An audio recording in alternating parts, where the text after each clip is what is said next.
Julie Ann Graves looks at life from an interesting point of view. Every day when we wake up with a clean slate, right?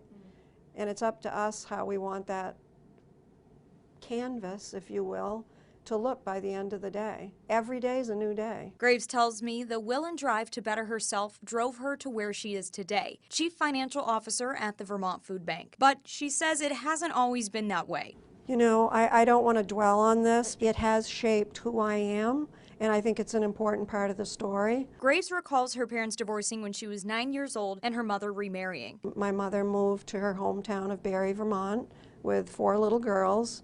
She worked 2 jobs, so we spent a lot of time with our grandparents, and they were really the best 2 years of my childhood. But then 2 years later, my mother remarried, and it was bad.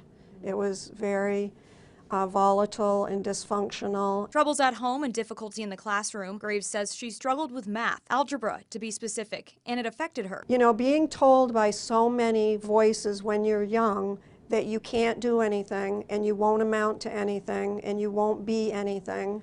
I remember thinking to myself at 12, 13, 14 years old, thinking, this is wrong. Like, this is not right. Her life changed at 18 when she met her husband, Gary, and the two had 3 children. Julie Ann says once her kids were born, they became her world, and she focused on keeping them safe. She launched the Plainfield Swim program with a friend, again, motivated by events early in her life. When my children were small, I worked for about 15 years for the Plainfield Rec Department. It was a voluntary position.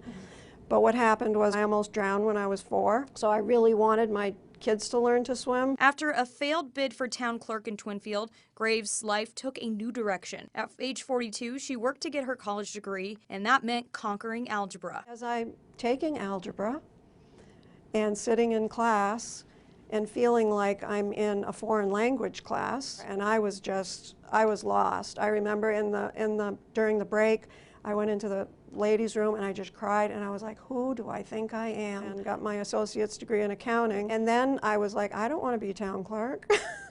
Changed your mind. I don't want to be town clerk. But in the meantime, I had done my husband's bookkeeping for him for our small business. I really wanted that college degree, and anything I tried to apply for wanted some college. So the rest is kind of history. I actually did it. From algebra student to CFO at the Vermont Food Bank. People are so intimidated by finance, but it's not scary, okay? Remember, I couldn't do algebra, and here I am, the chief financial officer of a $35 million organization, okay? So anybody can learn finances.